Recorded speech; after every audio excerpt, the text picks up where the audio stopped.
So while I have my files open, I am going to print to PDF so that way I have a copy of my drawing.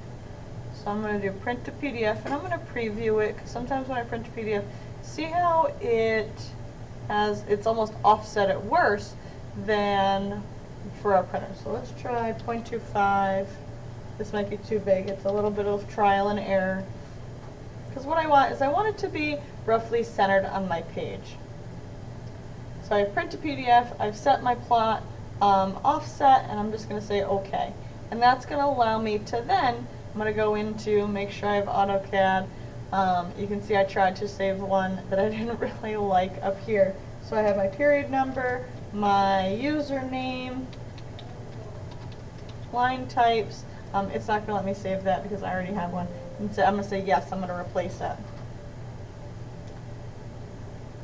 Once I have that saved, I'm going to go ahead and open that up. And I'm just going to make sure everything looks the way I want it to. And then that way I have that PDF file to upload to my portfolio in my Google site.